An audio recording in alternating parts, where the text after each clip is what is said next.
Assalamualaikum warahmatullahi wabarakatuh.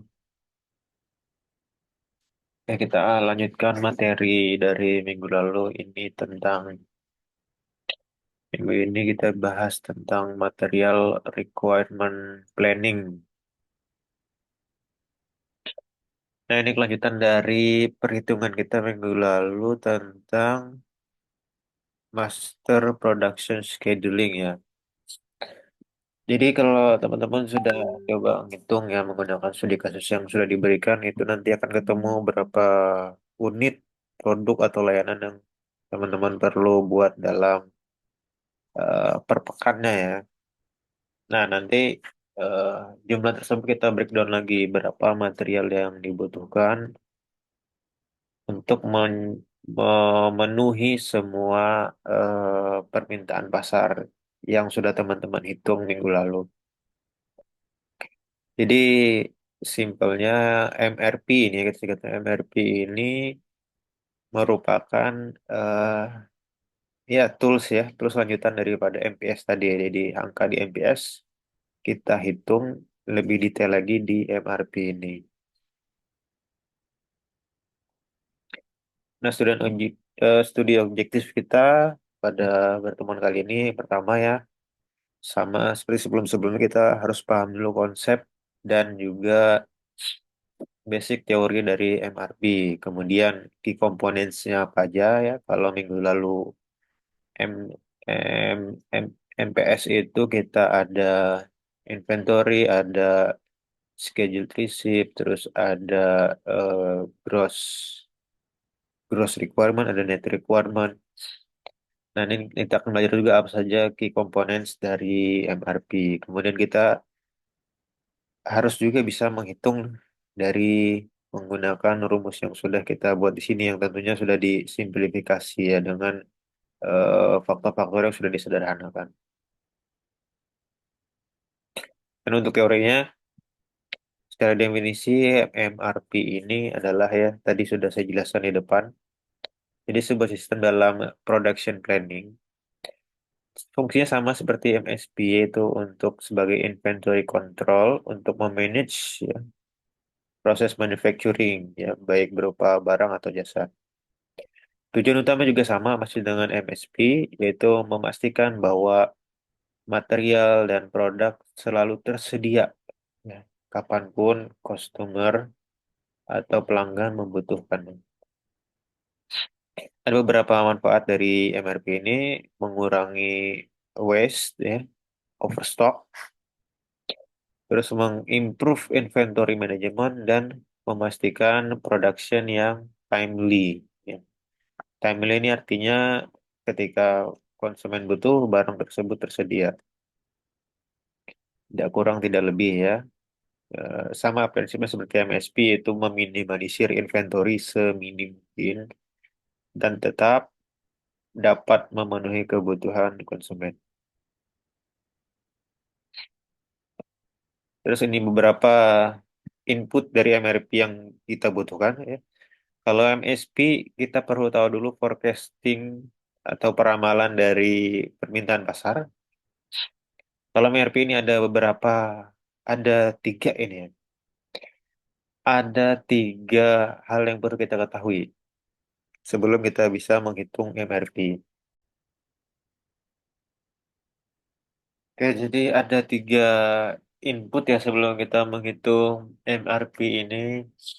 Pertama kita perlu angka daripada perhitungan MPS tadi awal, ya mengetahui berapa produk atau layanan yang perlu kita buat. Kemudian kita perlu ada yang namanya bill of material ya. Jadi misalkan teman-teman mau membuat hijab ya, kemarin kita sudah contohkan. Nah itu perlu apa aja ya, misalkan perlu kain ya 1/2 meter gitu. Atau perlu name tag ya, perlu hang tag atau perlu busa atau perlu packaging gitu. Nah, itu bill of materialnya harus ada. Jadi, rincian dalam membuat satu produk itu perlu material apa saja dan berapa saja itu harus ada ya sebelum kita menghitung MRP. Kemudian ini optional sih inventory records ya. Misalkan ada datanya, teman-teman bisa gunakan. Misalkan tidak ada ya, berarti teman-teman menggunakan dua data yang di atas ini aja yang wajib ya. Nah, kemudian outputnya apa ya? Tentu saja outputnya adalah berapa material yang diperlukan dan kapan perlu mengorder ya. Atau yang kita bisa sebut order recommendation dan juga production schedules ya. Jadi sebelum production itu mulai, kita perlu order materialnya di minggu berapa atau di bulan berapa. Ini order recommendation dan production schedule dan juga ada inventory projections ya. Untuk mengetahui expected stock levels over time ya. Tergantung teman-teman nanti menghitungnya sebagai manajer production itu gimana. Bisa jadi ya, kerjaan teman-teman itu setahun full ya. Ataupun dalam skala bulanan ya. Jadi misalkan Januari teman-teman ngitung buat bulan Februari. Nah itu jadi inventory projections-nya perusahaan teman-teman gitu. Membantu meramalkan bagaimana stok di untuk produk dan layanan tersebut di perusahaan teman-teman. Nah ini ada rumus ya. Sama seperti MPS kita juga di sini menghitung namanya net requirements ya. Tapi ini net requirements material bukan produknya ya. Tuh.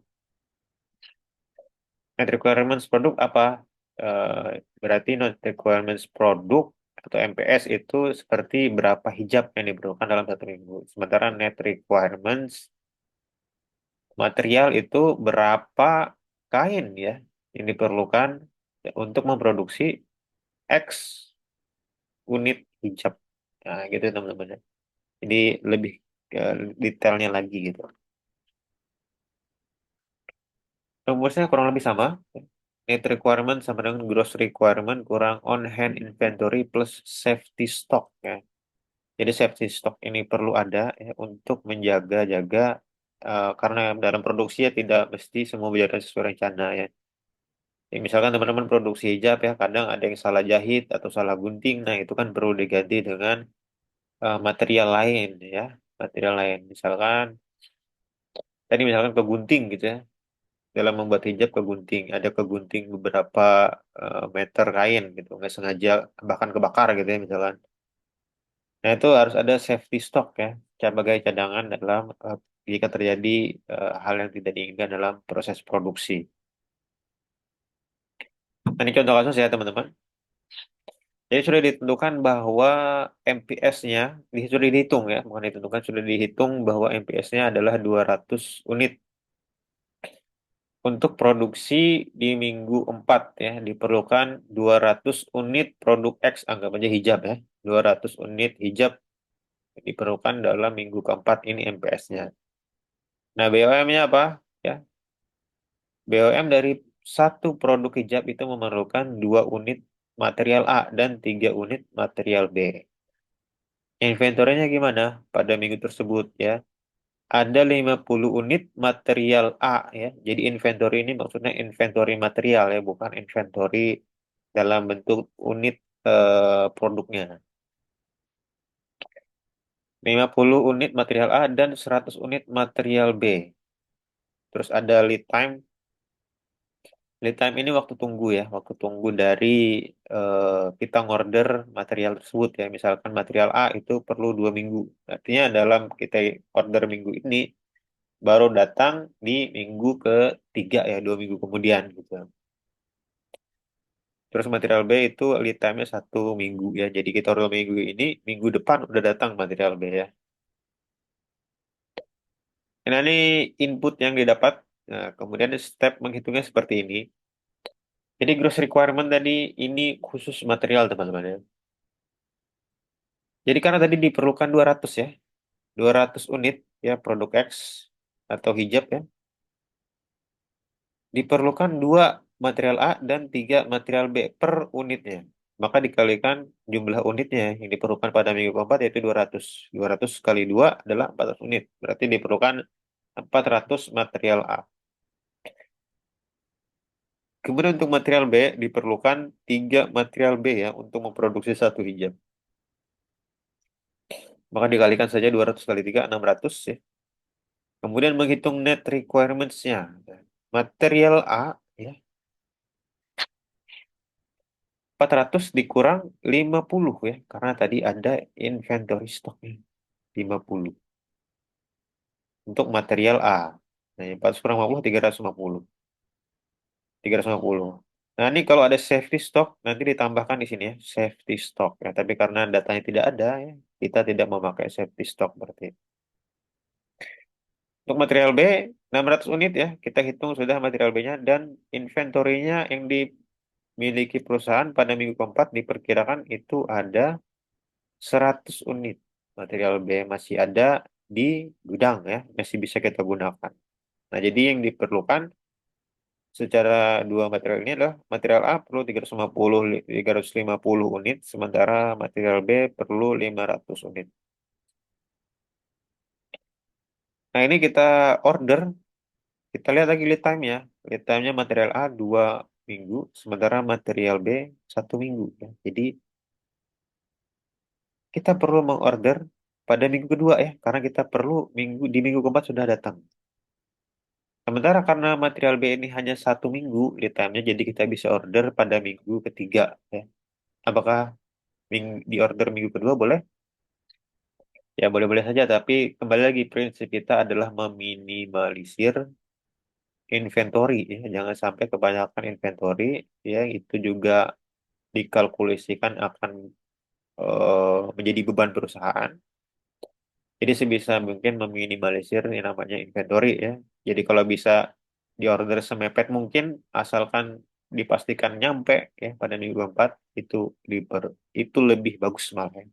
Sesuai dengan prinsip NPS dan MRP di awal ya. Kita jelaskan juga sudah minggu kemarin. Nah ini contohnya, contoh dalam bentuk tabel ya. Perhitungan sama seperti tadi ya, ini hanya dalam bentuk tabel. 400 yang dibutuhkan, inventory on hand-nya 50, maka yang dibutuhkan material A 350 di order pada minggu kedua ya, karena dia lead time-nya 2 minggu. Sama seperti material B ya. 600 yang diperlukan, on hand-nya ada 100, maka yang diperlukan di order 500 unit. Ya. Di order pada minggu ketiga karena lead time-nya 1 minggu saja.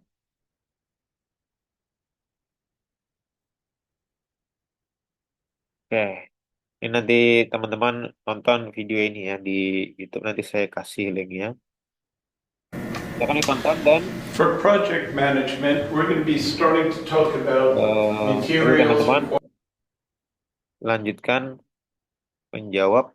eh, nah ini tugas untuk minggu ini ya eh, sebagai pengganti kelas. Jadi ada empat ya, empat pertanyaan ya, 3 pertanyaan dan 1 studi kasus ya teman-teman. Satu ya, seperti biasa teman-teman mendefinisikan apa itu MRP ya, menurut perspektifnya teman-teman setelah mendengarkan penjelasan tadi ataupun teman-teman baca dari resource lain dan setelah menonton video tadi ya. Kemudian teman-teman harus menjawab nomor kedua ya, bagaimana konsep MRP tadi ya, berhubungan dengan konsep MPS yang sudah kita pelajari minggu kemarin. Terus yang ketiga, apa yang teman-teman dapatkan setelah menonton video sebelumnya yang sudah saya tunjukkan tadi ya. Pelajaran-pelajaran apa yang teman-teman dapat mengenai NPS dan juga MRP. Kemudian teman-teman harus menjawab satu skenario, satu studi kasus dengan detail yang sudah ada di soal ini ya, seperti yang sudah ada di soal ini. Nanti link PPT-nya saya sampaikan di grup WhatsApp. Jika ada pertanyaan, silahkan ditanyakan di grup WhatsApp. Nah, untuk contoh ya, contoh jawaban di minggu keempat ini, teman-teman bisa contoh tadi studi kasus yang sudah kita hitung bersama. tabel seperti ini ya. Ya. Kalau ada disertai narasi juga lebih bagus ya. Disertai narasi lebih bagus. Dan kalau teman-teman bisa menjawab dengan bahasa Inggris semua pertanyaan ini ya, nanti teman-teman akan dapat tambahan poin sebesar 10 poin ya. Akan dikumpulkan di Google Drive pengumpulan tugas tiap kelasnya ya. Nanti komtingnya bisa konfirmasi lagi, dikirimkan lagi linknya di grup WhatsApp.